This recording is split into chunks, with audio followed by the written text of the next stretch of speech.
E hoje nós estamos aqui para ver a visão que o Senhor deu para o profeta Ezequiel antes mesmo de Jesus Cristo nascer como homem na terra, para mostrar para o profeta Ezequiel o plano de salvação concretizado e manifestado na terra. Como que ele vai fazer isso? A forma como ele estipulou a nossa redenção, né? Então, é muito lindo a gente ver a conexão que tem entre a vida de Jesus, a obra de Jesus nos evangelhos, com o que foi falado sobre ele no Antigo Testamento. Né? Então, a gente consegue ver que o tema principal da Bíblia é o Messias, é o nosso Redentor, né? Que olhou para nós não com um olhar de julgamento, de juízo, mas de misericórdia, de salvação, de compaixão e nos trouxe para a sua luz. Então, abra comigo lá em Ezequiel no 37 agora, para a gente ler juntos. Aqui o título da minha Bíblia é A Visão de um Vale de Ossos Secos. Ezequiel está narrando. Veio sobre mim a mão do Senhor. Ele me levou pelo Espírito do Senhor e me deixou no meio de um vale que estava cheio de ossos. E me fez andar ao redor desses ossos, e eram muitos na superfície do vale, e estavam sequíssimos. Então, o Senhor, ele pegou o profeta, vai entrando na história, ele pegou o profeta, a mão do Senhor, o braço, o executor. Quem que é, gente?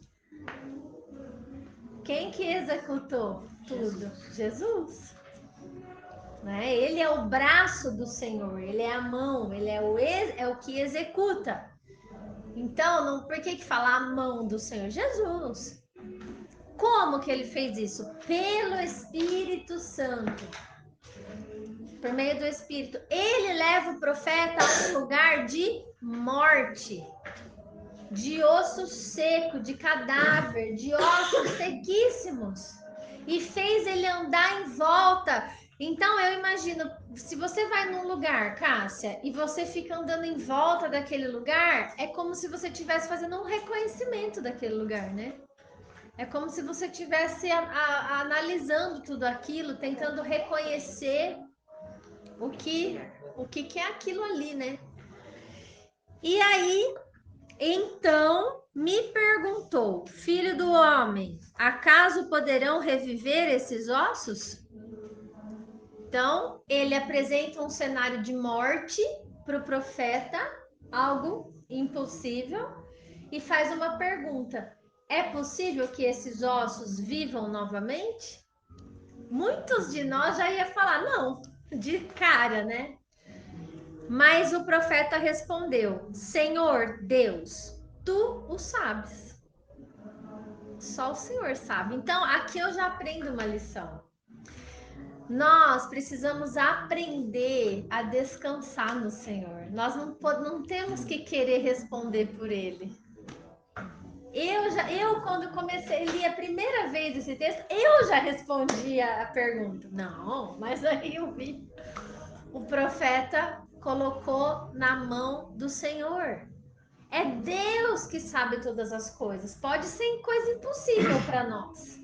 Coisa que não tem jeito, né? Difícil de mudança. Mas o Senhor sabe se pode ou não pode acontecer um milagre. Então é um profeta que descansa em Deus. E a gente precisa ter esse coração. E essa visão foi uma visão de, de pessoas que... Eu acho que foi uma visão mesmo, não foi nada real. acontecido, Não foi real, concreto, né? sabe? Em visão, né? Em espírito. Bom, tu sabes. Aí disse-me ele: profetiza a esses ossos e dize-lhes: ossos secos, ouve a palavra do Senhor.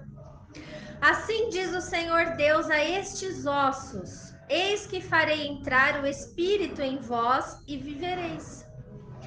Porei tendões sobre vós, farei crescer carne sobre vós estenderei pele e porei em vós o espírito, e vivereis, e sabereis que eu sou o Senhor. Então, olha como isso se conecta com aquela aula que eu dei sobre o que nós somos. Nós somos uma alma vivente. Nós somos um corpo que tem um espírito de vida dentro. E por isso nós existimos e somos uma alma vivente. Então ele está falando exatamente que ele vai dar um corpo para aqueles ossos. Ele vai colocar tendões, ele vai fazer crescer o músculo, a pele, ele vai formar um corpo e ele vai dar o espírito. E aí então eles passarão a viver. Faz sentido, não faz? Então profetizei, segundo me fora ordenado. Enquanto eu profetizava, houve um ruído, um barulho de ossos que batiam contra ossos e se ajuntavam, cada osso ao seu osso. Imagina. Olhei e eis que havia tendões sobre eles e cresceram as carnes, e se estendeu a pele sobre eles, mas não havia neles o espírito. Então, primeiro foi formado o corpo, a carcaça, mas essa carcaça ainda não tinha vida, né? Então ele me disse: profetiza ao Espírito, profetiza, ó filho do homem, e dize-lhe: assim diz o Senhor Deus: vem dos quatro ventos, ó Espírito, e assopra sobre estes mortos para que vivam. Olha que coisa linda! Profetizei como ele me ordenara, e o Espírito entrou neles, e viveram, e se puseram em pé, um exército sobremodo numeroso. De tanta gente que era aqueles ossos lá. Então me disse: filho do homem, estes ossos são toda a casa de Israel. O povo antigo de Israel, né? Não, é toda a casa. Quando ele fala de toda a casa, ele fala do Israel de Deus. Ele fala de Judá, tribos do sul, tribos do norte, que se separaram agora, tá tudo no mesmo bolo, e gentios convertidos. É toda a casa de Israel.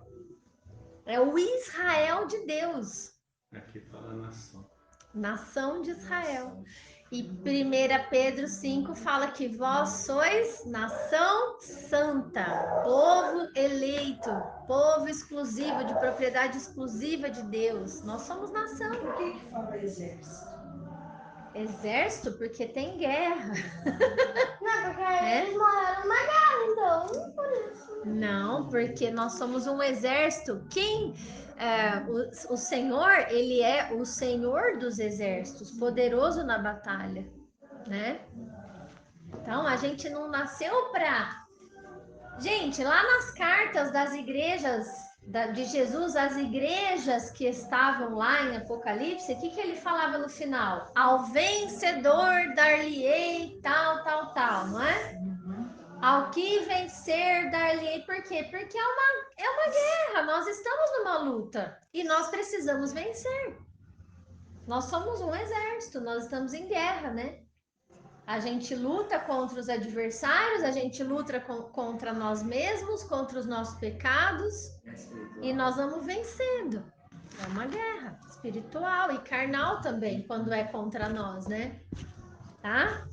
E aí ele fala assim: então esses ossos são toda a casa de Israel. E eis que dizem: os nossos ossos se secaram e pereceu a nossa esperança, estamos de todo exterminados. Portanto, profetiza e dize-lhes: assim diz o Senhor Deus: eis que abrirei a vossa sepultura e vos farei sair dela, ó povo meu, e vos trarei a terra de Israel. Olha a coerência. Então, ó, toda a casa de Israel é ó povo meu, tá? Sabereis que eu sou o Senhor quando eu abrir a vossa sepultura e vos fizer sair dela, ó povo meu. Porei em vós o meu espírito e vivereis.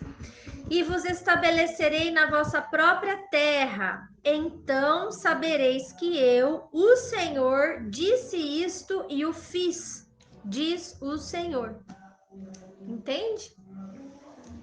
Então, é uma coisa, o profeta Ezequiel, ele teve uma visão profética referente ao fim da história, porque ele teve uma visão de como vai ser a ressurreição. E a mão do Senhor é Jesus, por quê? Não foi a mão do Senhor que levou o profeta a contemplar esses ossos, essa morte, essas pessoas mortas? Por que é Jesus? Porque ele diz em João capítulo 5, eu vos chamarei da sepultura. Então, aquele que ouvir a minha voz vai sair da sepultura. Foi Jesus que disse isso. Então, quem vai executar a ressurreição para a vida eterna, para pegar reunir esse povo de Deus, esse Israel de Deus, e levar essa gentarada para a terra de Israel como um grande exército poderoso marchando pela terra, né? É Jesus na sua vinda, né? Tá escrito isso que vai ser no dia da volta de Jesus? Tá escrito isso na Bíblia. Paulo teve essa revelação lá em 1 Coríntios 15.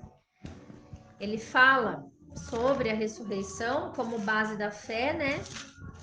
E ele fala assim, olha, versículo 20 a 23. Mas de fato, Cristo ressuscitou dentre os mortos, sendo ele as primícias dos que dormem. Ele foi as primícias, ou seja, ele foi a primeira colheita para a vida eterna. Ele foi o primeiro fruto que ressuscitou para a vida eterna. Por isso é primogênito. Lembra que eu expliquei isso também na aula? De todos que morreram e estão no descanso, ele foi o primeiro a ressuscitar para a vida eterna, visto que a morte veio por um homem, também por um homem veio a ressurreição dos mortos. Porque assim como em Adão todos morrem, assim também todos serão vivificados em Cristo. Cada um, porém, por sua própria ordem. Cristo, as primícias. E depois os que são de Cristo, aonde? Quando? Na sua vinda. Está escrito com todas as letras qual é o dia da ressurreição. Então, quando a gente entende isso, tudo fica mais leve, mais esclarecido para nós. Principalmente idolatria, né? Por qualquer coisa, né? Aí cai por terra tudo, né? Aí acabou. Porque se você não acreditar, tá com todas as letras, não, aqui, né? lá atrás, né? No Antigo Testamento, provando que é ele só. Né? Pode, né? Pois é. É aonde é a cegueira, né? A morte, o que a gente vê? A morte, ela não pode, ela não invalida, ela não impede o agir de Deus. Nem a morte, nem se a gente morrer agora. Nada vai impedir o Senhor de estar com a gente naquele dia. Nós vamos entrar no seu reino. Então não tem motivo para desespero. É maravilhoso. Isso é uma promessa incrível, né? Bom, o que eu anotei? Eu quero ver com vocês algumas lições que eu tirei umas 4 lições daqui dessa visão. Então, ele já conversa, né, com o homem, ele faz tudo acontece dessa pergunta, né? Poderão reviver esses ossos? E ele chama Ezequiel de filho do homem, né? Ele fala: Você é matéria, você é ser humano, você é pó, você realmente não sabe nada. Você não tem como me responder isso, né? Aí ele falou: bom, tu sabes, ele joga a bola para Deus, mas aí o Senhor dá uma direção para ele. O Senhor fala: profetiza a estes ossos e diz-lhes assim. Então eu percebo o quê? Que primeiro, antes, para acontecer a vida daquelas pessoas, a ressurreição daquelas pessoas, alguém teve que profetizar. Alguém foi chamado a profetizar. Alguém teve que olhar para um osso seco, sequíssimo, morto, esturricado e acreditar que a palavra lançada produziria um resultado no mundo espiritual. E aí o que a gente aprende então? Sempre haverá alguém enviado por Deus, alguém que está à frente de você, que está na sua frente, na fé. Imagina uma corrida. Alguém teve que profetizar na minha vida. Não é verdade? Eu estava morta, igual esses ossos. E essa pessoa que profetizou na minha vida, que foi enviada por Deus, ela estava na minha frente com relação à fé. Ela já estava viva em Deus, né? Por quê? Porque Deus trabalha na terra por meio dos seus servos e servas que têm o Espírito Santo dentro. É por isso, Deus não vai fazer nada sem o agir de uma outra pessoa. Por isso, sobre nós pesa um chamado. Nós temos um chamado e nós que estamos vivos, nós não temos o direito de nos esconder e falar, não quero fazer nada, ou não estou pronto para isso. Nós não temos esse direito. A Marcinha já ficou nervosa. Não temos. Se a gente carrega o Espírito Santo, a gente pode abrir a nossa boca e declarar vida naquilo que já está morto. Não é? Ó, João 7. Olha o que Jesus fala, é muito forte. João 7, 38, ele fala assim, olha, quem crer em mim, como diz a Escritura, do seu interior fluirão rios de águas vivas. E isso ele disse com respeito ao Espírito que haviam de receber os que nele crescem. Pois o Espírito até aquele momento não fora dado, porque Jesus não havia ainda sido glorificado. Então, antes da ressurreição de Jesus, ninguém tinha recebido o Espírito Santo, gente. Como eu comentei na aula, havia visitação do Espírito. O Espírito inspirava os profetas, dava visões a eles. Mas o preenchimento é com a gente, é com a igreja. Nós somos cheios da presença do Espírito Santo. O que a gente fala é lei, muda decreto, determina, altera decreto na nossa vida. Então a gente precisa ser mais operante como igreja, porque a palavra de Deus diz que do nosso interior flui rio de água viva. Imagina. E a água viva é a palavra. A água viva é a palavra profetizada. O que é profetizar? É falar o que Deus falou. Isso é profetizar. Então, se você ler a Bíblia, você está profetizando. Se você lê em voz alta, você está declarando. Se você faz um salmo como uma oração. A Marcinha faz muito isso na casa dela. Ela usa muitos salmos de base para oração. Ela está profetizando, ela está verbalizando a palavra, né? Ela está lançando.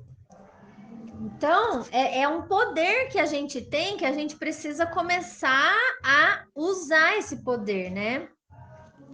Gálatas 4, 19 e 20.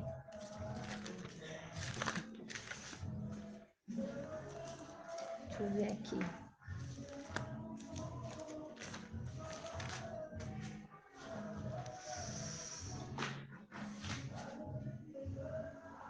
Ah, tá. Segura o dedo aí, ó. Eu marquei Hebreus 13, 7 e 17 também. Vamos ler o Hebreus primeiro, depois a gente vem para Gálatas.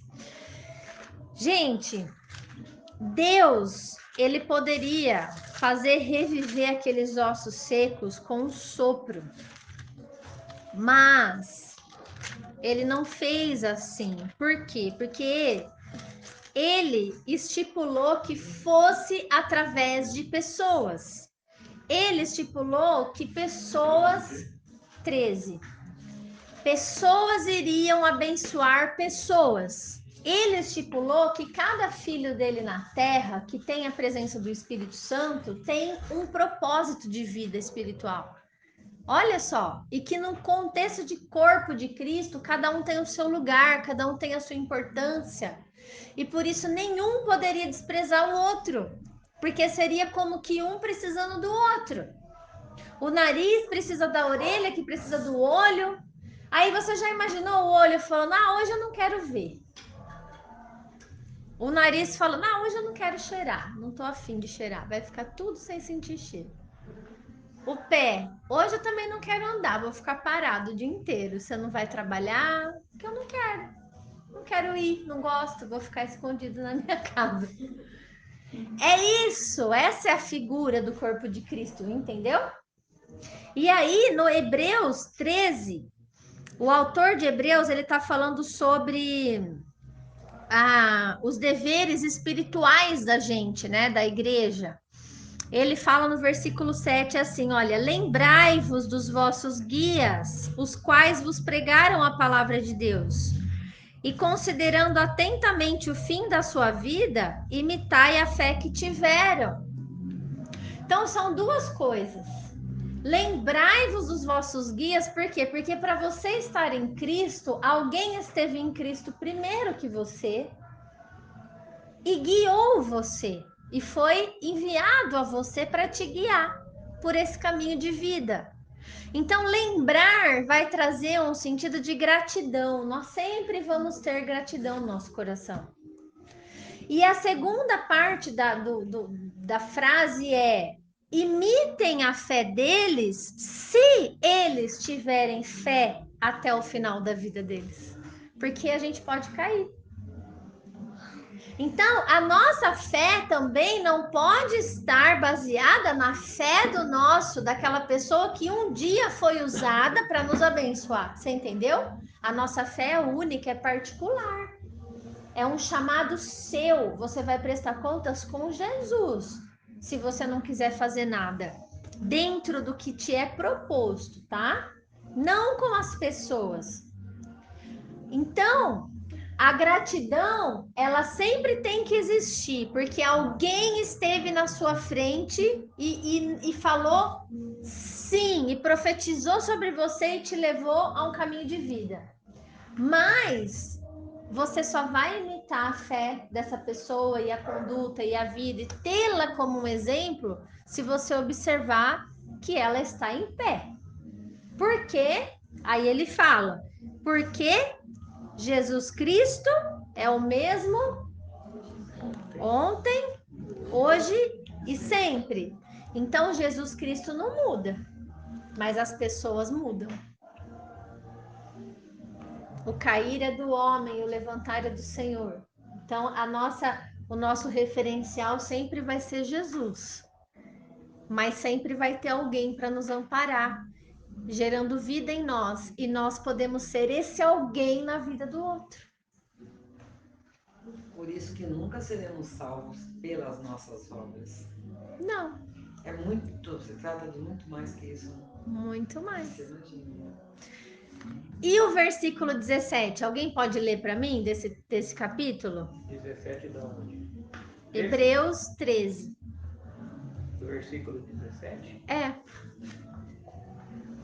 Obedecei aos vossos guias e sede submissos para com eles, pois velam por vossa alma, como quem deve prestar contas, para que façam isso com alegria e não gemendo, porque isso não aproveita a vós outros. O que isso quer dizer? que quando alguém está na sua frente na questão da fé, e você reconhece isso porque você não é bobo, porque você observa as atitudes da pessoa, tá? E ninguém tá falando de uma fé cega. A palavra de Deus orienta que nós devemos prestar obediência a essa pessoa. Por quê? Porque essa pessoa, ela vela pela nossa alma, como alguém que vai prestar contas com Deus, porque Deus mandou quem profetizar sobre os ossos secos? Não foi o Ezequiel? E se ele falasse, não vou, não tem como, eles não vão reviver. O Ezequiel ia se ver com Deus, entendeu? Então, Deus vai lá, me mostra a família da Cássia. Aí eu falo, não, muito difícil, não dá. Imagina, Igreja Católica, trabalham no asilo, são super envolvidos, eu não vou não. E aí? Aí, o Senhor ia me cobrar isso. Não, mas eu quero que você profetiza sobre a vida deles. Profetiza vida na vida deles. E vai acontecer. E quantas vezes foi feito isso? Em fé. Não era concreto. Mas pela fé se concretizou na vida de vocês. Vocês estão aqui batizados, né? Libertos e entendendo a palavra do Senhor. Mas tem duas formas da gente ter trilhado esse caminho. Se vocês obedecem às orientações, se vocês são submissos, a profecia que está sendo entregue a vocês é muito mais prazeroso para mim. Eu não faria isso gemendo. Entendeu? Por quê? Porque foi uma ordem. Olha. Não é só prazeroso, ela vai se cumprir, né? Ela vai se cumprir e aqui, ó. Então profetizei segundo me fora ordenado. O profeta, ele recebe uma ordem de ir. Jesus, quando aparece ressuscitado para os 12, lá para os 11, né, que Judas já tinha ido, ele não fala, por favor, vão e preguem a palavra de Deus. Ele fala, ide por todo mundo e pregai a palavra a toda criatura.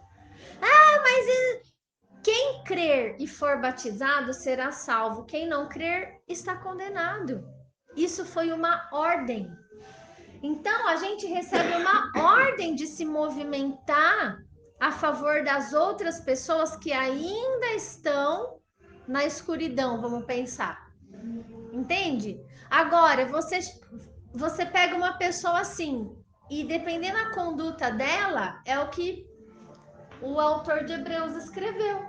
Se a pessoa não obedece, não leva a sério o que você orienta, você faz isso gemendo, você faz isso com peso. Você fala, poxa vida, a gente fala e parece que a pessoa não entende, ela não quer.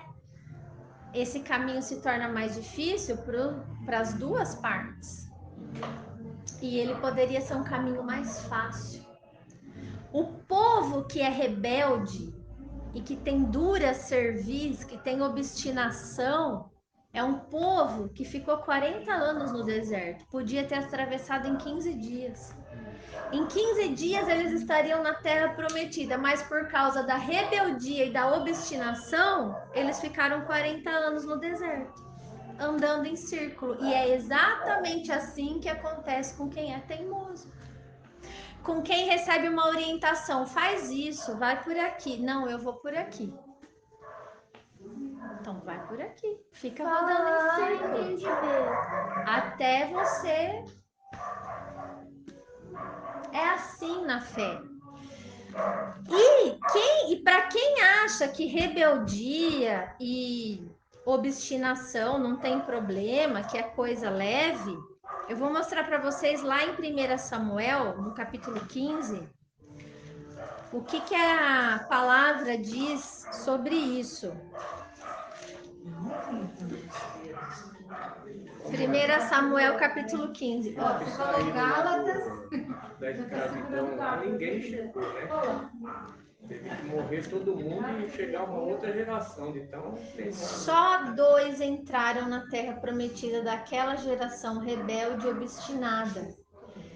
A gente, às vezes, a gente se preocupa muito com a idolatria.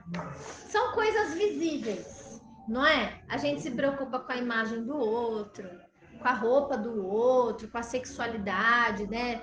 Com a falta de educação. São coisas visíveis. A gente se preocupa com isso, coisa que a gente vê. Mas a gente esquece daquilo que a gente não vê, que está dentro, que está enraizado e que é muito mais perigoso, porque naquele contexto do deserto, ninguém entrou na Terra Prometida, eles morreram sem salvação, por causa da reclamação deles. Tudo que Moisés orientava não estava bom. Eles reclamavam, murmuravam e não obedeciam, eles eram rebeldes e obstinados. Sabe o que é obstinação? É uma mente que não vai. Você pode falar, explicar. Não, é do Isso meu. porque eles eram escravos. É isso que eu ia falar. Era escravo, não ia falar isso aí, né? Aliás, Então, a eles vida preferiam, né, a escravidão do que a liberdade. Não, né? não, é assim. Eu acho que de tanto que eles recebiam a ordem, eles ficavam, não, chega de receber ordem. Chega de receber, não aguentaram mais o Moisés. Olha só, 1 Samuel 15, 22 diz assim, olha. Porém, Samuel disse, tem porventura o Senhor tanto prazer em holocaustos e sacrifícios, quanto em que se obedeça a sua palavra? Eis que o obedecer é melhor do que o sacrificar, e o atender é melhor do que a gordura de carneiros. Porque a rebelião é como o pecado de feitiçaria, e a obstinação é como a idolatria e culto a ídolo do lar. Aí ele fala para Saul: visto que rejeitaste a palavra do Senhor, ele também te rejeitou a ti, para que não sejas rei. Então, o profeta Samuel, ele deixou uma explicação valiosa para nós.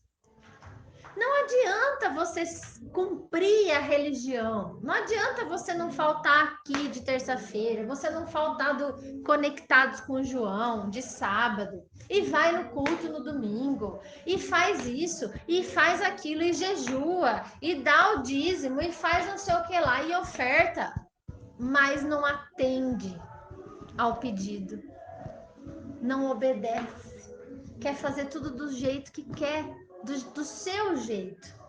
Isso chama rebelião e isso é comparado à feitiçaria. Cada vez que você não atende a uma liderança ou cada vez que você não obedece, não tem obediência à palavra que foi liberada na sua vida, tipo, olha, vai por esse caminho, faz isso.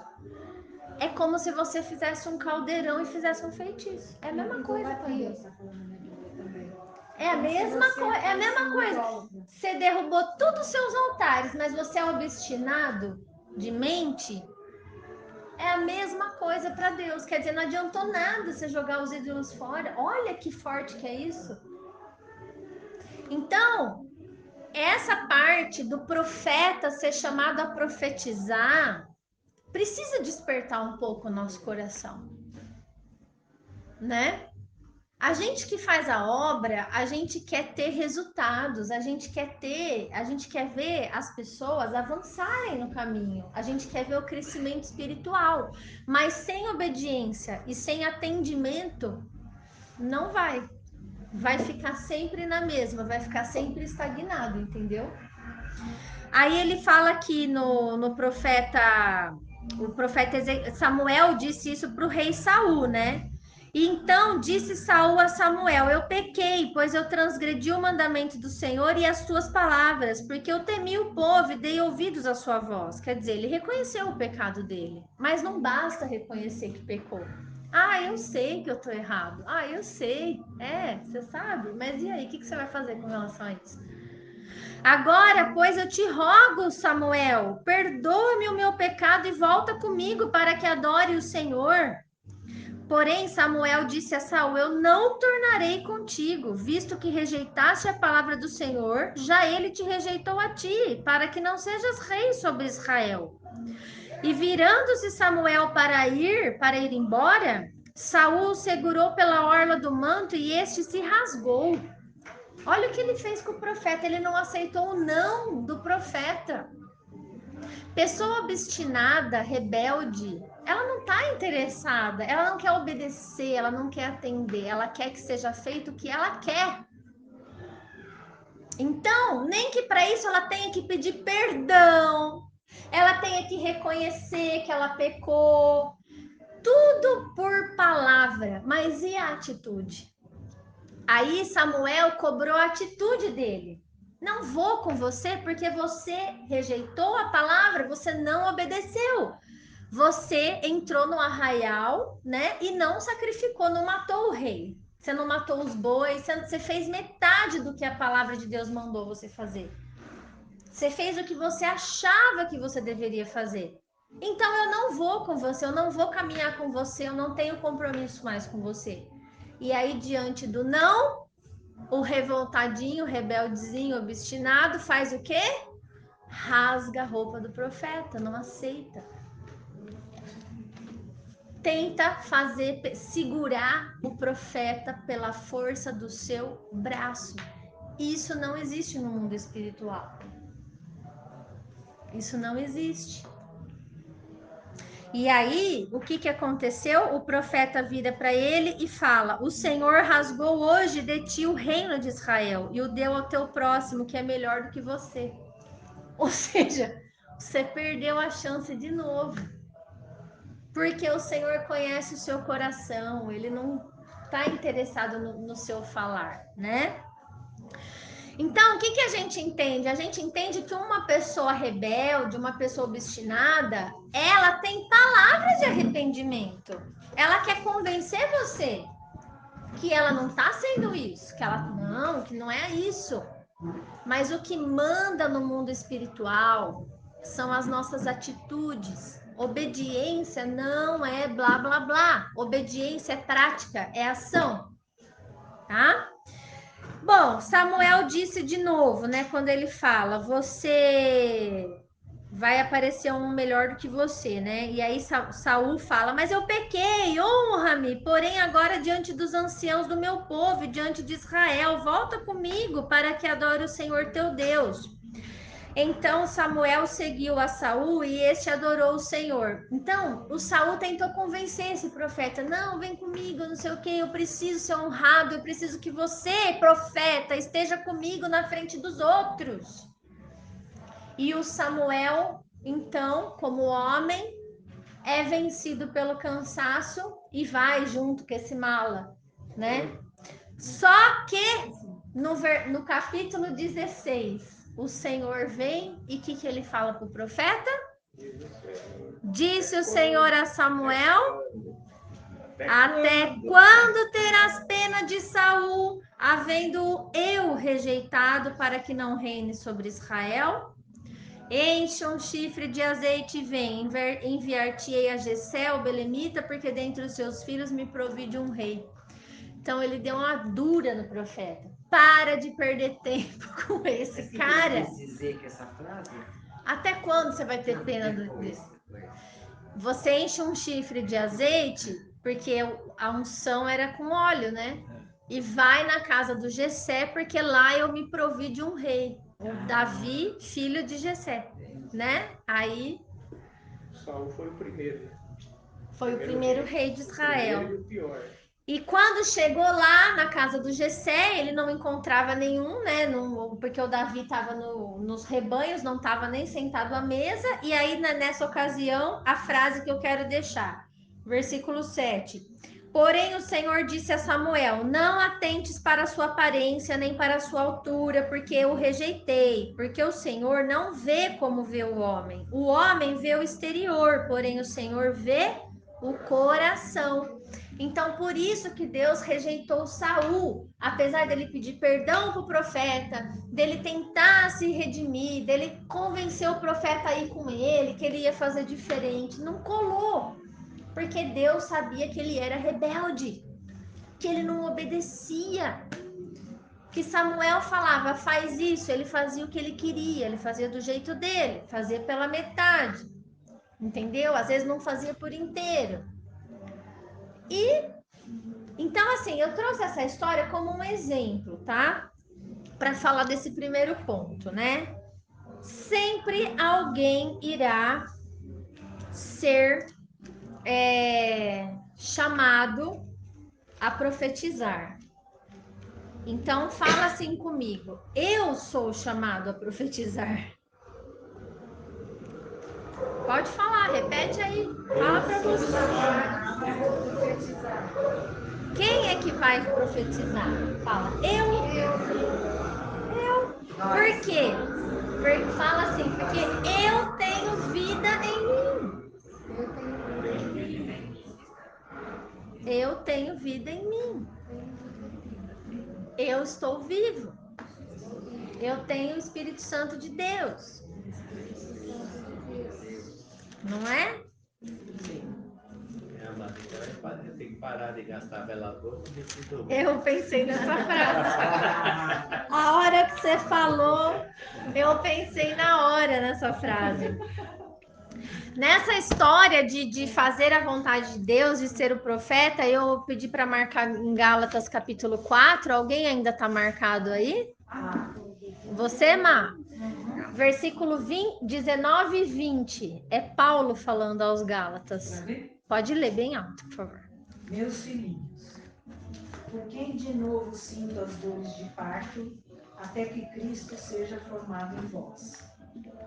Eu bem quisera agora estar presente convosco e mudar a minha voz, porque estou perplexo a vosso respeito.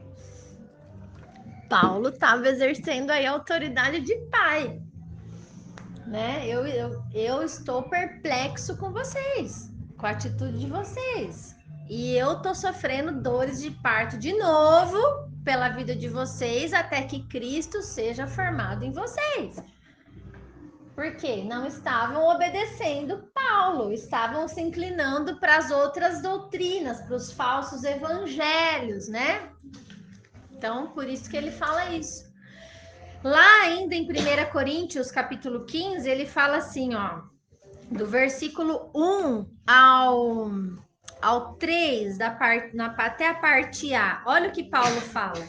Irmãos, venho lembrar-vos o evangelho que eu vos anunciei, o qual recebestes e no qual ainda perseverais. Porque por ele também sois salvos, se retiverdes a palavra tal como vô-la preguei. Olha o detalhe. Olha o atender, né? A orientação do que Paulo tinha ensinado. A menos que tenha escrito em vão. Antes de tudo, vos entreguei o que também eu recebi. Então, você vê, não é nada. Aí ele vai explicar que Cristo morreu, né, pelos nossos pecados, segundo a Escritura, parará, parará. Então, Paulo, o servo, ele só vai entregar para o outro aquilo que ele mesmo recebeu. Então, se você recebeu vida, você tem vida para entregar. Não tem essa, eu não sei, eu não consigo, eu não sou capaz. O que tem é, eu não quero. Aí o problema é seu com Deus, que te deu o Espírito Santo. Certo? Então, essa parte sobre o profeta e a profecia, tá? Vocês querem comentar alguma coisa? Então, todo mundo que tem a palavra, que tem alguma coisa de ensinamento, de sabedoria, tem que passar.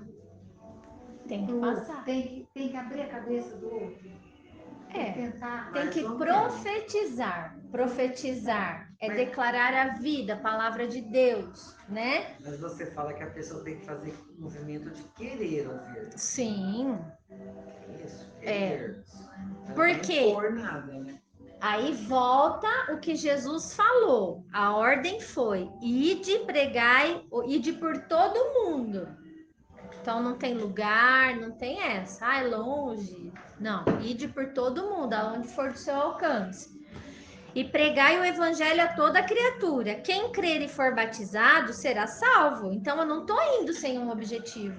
Eu tenho um objetivo, levar as pessoas a Cristo através do batismo. E quem, porém, não crer será condenado. Estes sinais hão de acompanhar aqueles que creem. Eles carregam um poder, um sinal dentro de si.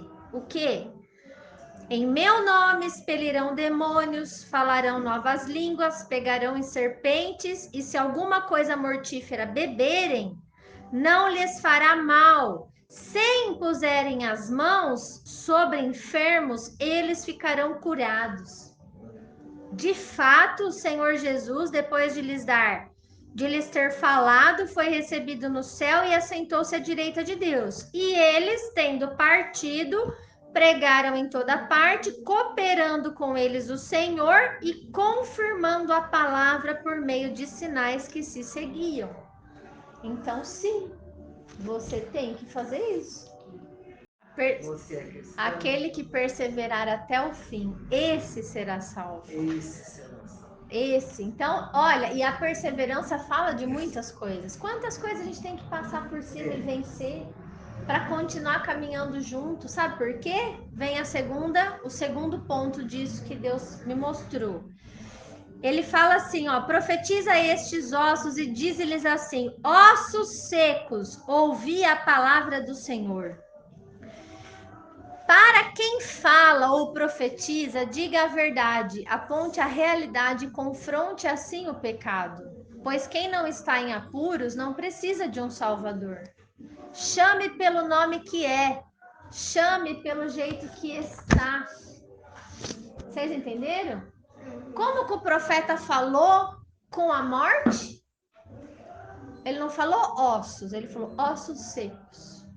Ouve a palavra do Senhor para que vocês vivam. Vocês são, agora, vocês são isso. Vocês são morte. Vocês são ossos secos. E a gente caminha por aí, no meio de tantos ossos secos. E não fala. E fala que Deus vai abençoar. A pessoa está no pecado e você fala, não, vai dar tudo certo. Deus vai te abençoar. Não vai.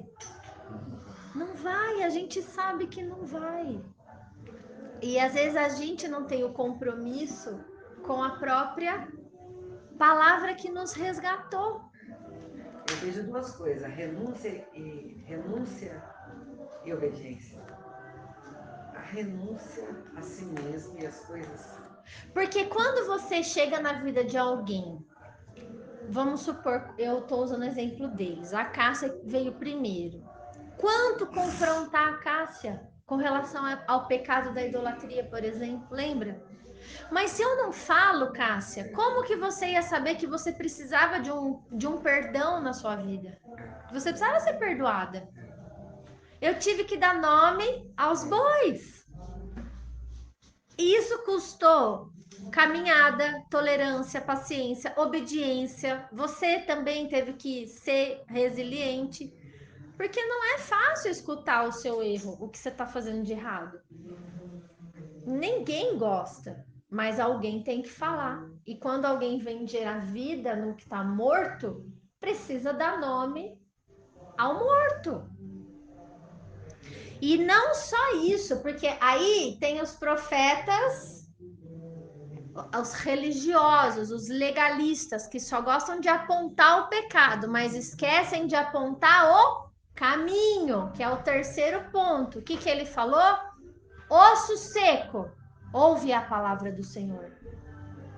Idólatra, ouve a palavra do Senhor. Fornicador, ouve a palavra do Senhor. Ladrão, ouve a palavra do Senhor. É mais ou menos isso. Não é só apontar o erro da pessoa ou o pecado, mas é apontar o caminho. Você é ladrão porque você não sabe o que diz a palavra do Senhor. Se você soubesse que os seus filhos não vão ser sempre miseráveis por causa dos demônios que você libera no mundo espiritual, na vida deles, porque você rouba, você parava de roubar. Ó, olha, Olha o peso que tem a verdade na vida de alguém com direção. Com direção. Orientação. Isso é profetizar. E isso é profetizar. Então, direcione, aponte o caminho que deverá ser trilhado para a salvação e mudança daquela realidade atual, daquela realidade presente. Somente ouvindo a voz de Deus, que é a sua palavra e que está na Bíblia, alguém poderá crer nele realmente, não tem outro caminho. Romanos capítulo 10 fala isso com todas as letras e claramente. Fala assim, olha. Por isso que a gente não se cansa de pregar e de fazer essa obra, né? Romanos capítulo 10, 13. Porque todo aquele que invocar o nome do Senhor será salvo. Como, porém, invocarão aquele em quem não creram? E como crerão naquele de quem nada ouviram? E como ouvirão se não há quem pregue? E como pregarão se não forem enviados?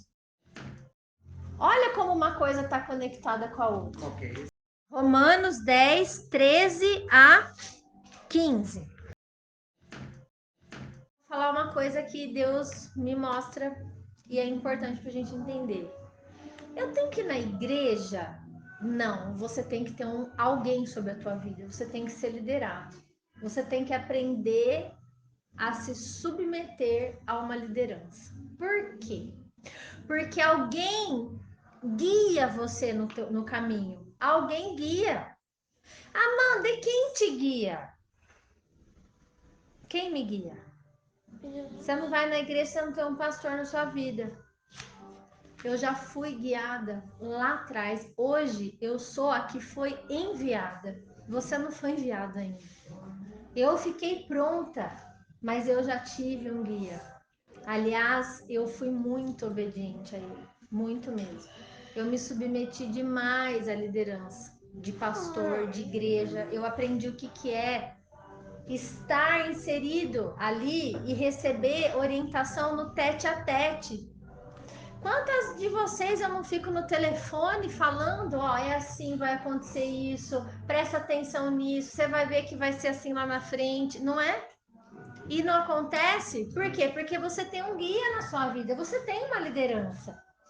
Eu já tive uma liderança. Para eu estar aqui, eu paguei um preço. Eu ia para Araraquara com criança pequena, chegava meia-noite sozinha, meu marido não me apoiava. Eu fazia escola de líder. Eu estava na igreja praticamente de segunda a sexta-feira aprendendo como pregar. Hoje eu não preciso mais saber como pregar, porque eu fui já enviada e eu já ganho e consigo fazer esse trabalho. Então, existe um processo, um caminho, você precisa estar nesse processo, você não precisa estar sozinho, entendeu? Por isso que o que ele falou faz sentido, não é, eu leio a Bíblia, eu sei. Não, você não sabe. Você precisa de alguém com você. Você precisa ser levado como uma criança até que você...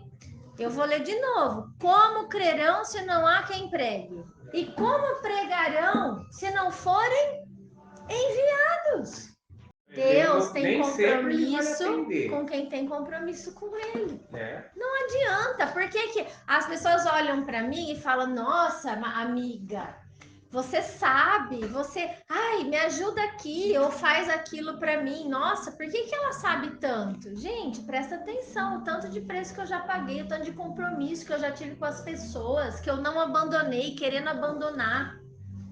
Querendo falar, filho, vai pro inferno com a sua rebeldia. Mas não falava porque Deus não deixava eu falar. E eu não posso. E tem que ter um autocontrole. A pessoa vai pro inferno, mas não por causa do meu comando. Não. Pelo que ela faz. Pelo meu comando, não. Porque eu fui chamada como igreja na terra para gerar vida. Se da minha boca não sai vida, não é para sair nada. Vocês entenderam o princípio? Então, o quarto e último ponto que eu vi é que a consequência, o resultado será o envio do Espírito Santo para aquela pessoa morta espiritualmente e a manifestação da vida dentro dela. É isso, e isso é só Deus quem pode entregar ou enviar para uma pessoa. Porque é só Ele que perdoa, que restaura, que transforma e que posiciona aquela vida. Isso só pode acontecer através do Espírito Santo. Então, se a gente volta lá no Ezequiel 37, você vê aqui, ó. Assim diz o Senhor a estes ossos, né? Eis que farei entrar o Espírito em vocês e viverei. Então, quem diz isso? Agora é o profeta que está dizendo? Não. O profeta só falou duas coisas. Você está morto, você é um osso seco. Vai ouvir a palavra do Senhor. E o Senhor falou o resto e fez o resto. Eu vou pôr o meu espírito dentro de você e você vai viver. E aí começou o barulho do osso com o osso, começou, ele formou um corpo para aquela pessoa, um corpo novo, que é o que a gente vai ter na ressurreição. E depois ele fala pro profeta assim, olha, enquanto eu profetizava, ouvi um ruído, um barulho, tal, olhei e eis que havia tendões e pele, mas não havia neles o Espírito. Então ele me disse, profetiza o Espírito. Fala com o Espírito Santo de Deus. Vem dos quatro ventos, ó Espírito, e enche esses corpos. Os corpos já estão preparados, já está em pé, já está formado. Agora você clama ao Espírito Santo que conclua essa obra.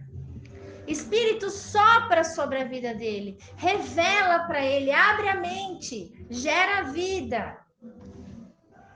E quem vai fazer tudo isso é o Espírito Santo de Deus, não é a gente. Porque ele vem, né? Aí profetizou, o Espírito entrou neles e viveram, e aí então se colocaram em pé como um exército, sobremodo numeroso, porque para Deus não tem limite, não tem o que ele quer fazer, ele vai fazer na vida da gente. Então, o Espírito Santo de Deus é quem vai, na verdade, vivificar as pessoas. Não basta ter um corpo. A pessoa que vai ouvindo a palavra de Deus é como se ela vai formando um corpo. As coisas vão se encaixando, ela vai conhecendo, ela vai sendo guiada, ela vai sendo orientada. Daqui a pouco vem o Espírito Santo sobre ela. E é por isso que tem 2 batismos. Batismo nas águas e batismo no Espírito. Quem se batiza nas águas está fazendo um ato profético, um ato público de fé.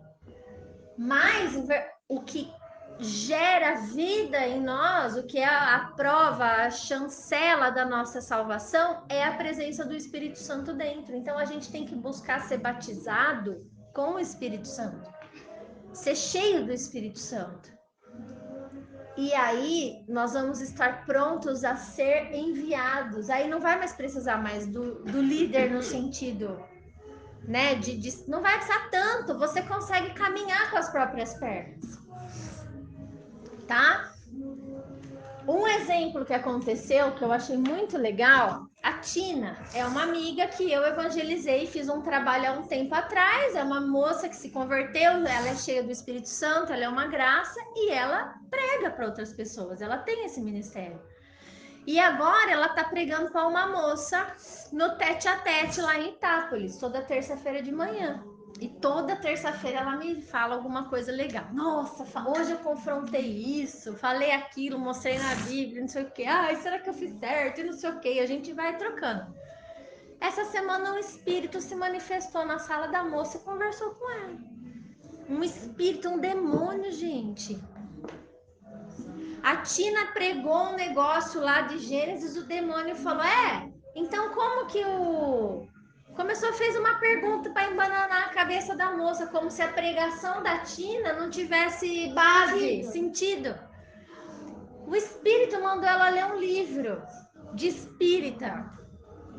O espírito conversou com esse, materializou e conversou com a moça no meio da sala dela. Quer dizer, então, se fosse tão banal e tão pouco que a Tina tá fazendo, mostrando um caminho, apontando um caminho, para que esse espírito ia fazer isso? Vocês entenderam? Então, às vezes, a gente não precisa querer ter um grupo ou estar com muito... Não, se Deus te mostrar uma pessoa e você fizer um trabalho com ela, você já está libertando aquela vida, você já está dissipando as trevas dali, você já está gerando vida nela. Você já está incomodando o diabo, entendeu? E ele vai se levantar. É guerra. Aí você vai despreparado? Ah, porque eu sou desigrejado, eu não quero ninguém sobre mim. Não quero pastor, não quero líder, não quero nada. E isso vai, Tom, vai pra guerra sem armadura, sem uma ajuda. Até hoje a moça me liga, o que eu faço? Como? E agora? Olha o que aconteceu. Por quê? Porque tem direção, tem apoio, a gente precisa se apoiar, né? E todos nós estamos inseridos nesse contexto com um propósito, certo? Liderança é coisa séria, gente, não é brincadeira, sabe? Principalmente quando se trata do mundo espiritual. E não adianta se rebelar contra o líder, porque eu falo assim, Deus, ele coloca as pessoas certinhas para as nossas vidas. Se na época que eu conheci a palavra, que eu estava realmente, eu era uma outra pessoa, tá? Eu não era essa pessoa que eu sou hoje. Não era. Imagina eu, sem Jesus com 19 anos. Deus que me livre de mim. Ele me livrou, graças a Deus. Ele colocou uma pessoa na minha vida, que foi a Kelly naquele momento. Nossa, ela era muito mais durona do que eu. Porque se ela fosse mole, ela não tinha me alcançado. De jeito nenhum. Aquela moça, ela pegava o boi pelo chifre, ela mostrava. Eu chegava pra ela e falava, eu quero ver na Bíblia. Você tá me falando sua opinião, onde tá escrito? Ela, tó, lê aí. E vai pedir perdão. Queria morrer. Saía de lá murchinha. Mas foi a melhor coisa que me aconteceu na vida. Foi uma pessoa firme comigo, que me ajudou muito, do jeito dela, né? Mas me ajudou. Então Deus sabe as pessoas que ele vai cruzando nossos caminhos, né? Com as pessoas certas. Mas é isso, gente. O Senhor nunca vai fazer a obra sem colocar uma pessoa para ser um instrumento nas mãos dele. Essa palavra não é para vocês olharem só para mim. Eu quero que vocês, claro, olhem para mim, que a nossa jornada, quanto a mim, seja uma jornada leve, seja uma jornada prazerosa para mim e para vocês, mas eu quero que vocês olhem para vocês. Comecem a ver os seus frutos, comecem a se ver sendo enviados, vocês carregam um propósito. Tem uma música até do Renascer que fala assim, eu não morrerei, antes eu viverei todo o bem do Senhor aqui na terra e no céu. Então, olha como, quando a gente entende que nós somos alguém importante para o reino, como que a gente vai ficar com medo das coisas, da morte, das dificuldades que a gente enfrenta, das doenças? Isso não pode parar, gente. Porque nós temos muitas vidas para ganhar ainda, a gente tem trabalho pela frente, a gente é um povo que trabalha. Até na velhice produz frutos. Então não pode se abater. O inimigo quer nos abater. Ele fica o tempo todo. Ah, porque você já tá para a hora da morte, né? Ele fala. Mas você não pode acreditar na ideia dele, porque tem muita coisa para acontecer na nossa vida, né? A gente tem muitas coisas para fazer. Então,